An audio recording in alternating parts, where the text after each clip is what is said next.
Hi and welcome to this full moon in Aries. This full moon in Aries is really a wild one in communication. What is going on in our mind? What is going on with others? So there is a lot of chatter going on, and that we have to learn to differentiate, and we have to learn to confront. We are almost guided into looking at where we ignored the truth, where we have to look at the truth again, where we feel hurt by the truth, where we feel hurt by others because others ignored us. There is a beautiful saying of Rumi that says, I invite all guests into my house. So all the guests, whether it is the fear of not belonging or the fear of being hurt, whether it is the anger and the frustration, how others have hurt us, how others have failed us, how it is the anger and the frustration, how we have failed others, how we are guilty in a way, where we feel ashamed, where we feel deeply hurt and abandoned, and where we are willing to invite all those guests at the table, and that the best solution is only found if everyone is invited, and that the card all and everything says, well, all is somehow, all is inside everything. So even in our anger there is love, and even in our love there is anger. It is not separated, and there is not only one aspect. All the aspects are interwoven, all the dimensions are interwoven. So maybe we should let go of the idea that there are certain categories, but everything is interwoven with everything, and that even in our mourning there can be an aspect of joy, but we have to respect the mourning. And this is what the great master Thich Nhat Hanh taught us, that we have to come home to our emotions, to come home in our heart, to breathe into our heart, to feel the feelings that we need to feel, to invite everyone, and this agreement on the irreconcilable. So this kind of, I trust that we somehow find a solution. And in the cards there's also the main theme of how do we relate, and the main card is Palace and Juno. How do we relate? The Sun is in Libra, and together with Venus it is about how do we relate, and the Venus in Libra is very strong. So it is a very strong focus on how do we relate, how do we find new ways. And the Moon is with Chiron on the opposition.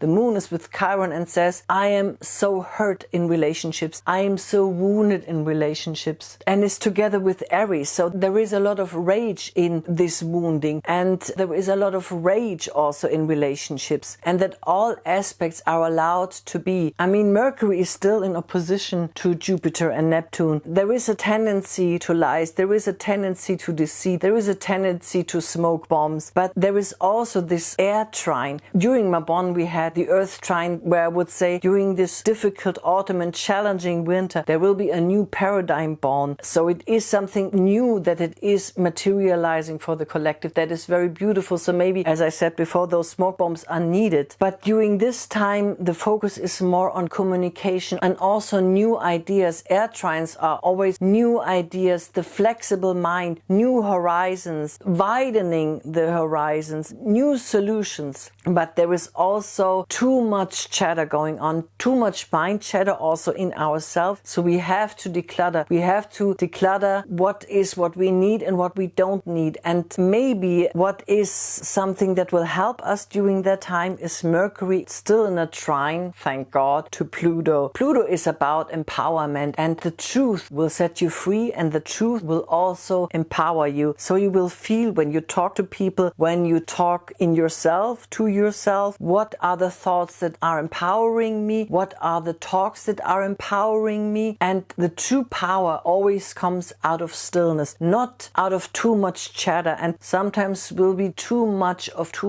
talking. So we have to find points of stillness and to feel into the truth and what empowers us, what solution empowers us, what idea empower us, what communication empower us, and in the end also what relationships empower us. Where do we find a common ground even though we are hurt? Where do we find no common ground? Because it takes too much power away from us. So we have to be honest with ourselves. What are the relationships that take too much power away from us? What are the things that take too much power away from us? And what are maybe our own attitudes in us that take too much power away from us? We can only do that if we are truthful and feel into what brings us power and what doesn't. But it is a dance. I called this the full moon of the art of loving kindness, and that loving kindness is not a certain condition when we are in there that we are in and that it's done, but that loving kindness is something that we have to practice daily, and that it takes a lot of discipline and a lot of effort and daily effort. It is a dance because, as Rumi said, all the guests are invited. When it is true loving kindness, all guests are invited, and we can only find loving kindness that is not a white lie, or that is not betrayal and manipulation of us and others, of our heart and the hearts of others, if we allow everyone at the table, and if we are courageous enough to let every aspect be, and then find the dance, and then find the solution. And that this air trine to me is this dance of loving kindness. Air is to see all aspects from all standpoints, so it is not so fixated like earth. It is able to dance around and to try different things. So I would say loving kindness is not a certain attitude that once we have it, we always do the same. It is an invitation to dance with our Sun, Venus, our willingness to love. Sun, Venus in Libra, our yearning to be in connection, and that the most important thing is to be connected in life. But we cannot be connected if we overthrow certain aspects, or if we manipulate us or others constantly. So, as I said, it is a dance of different aspects in life. And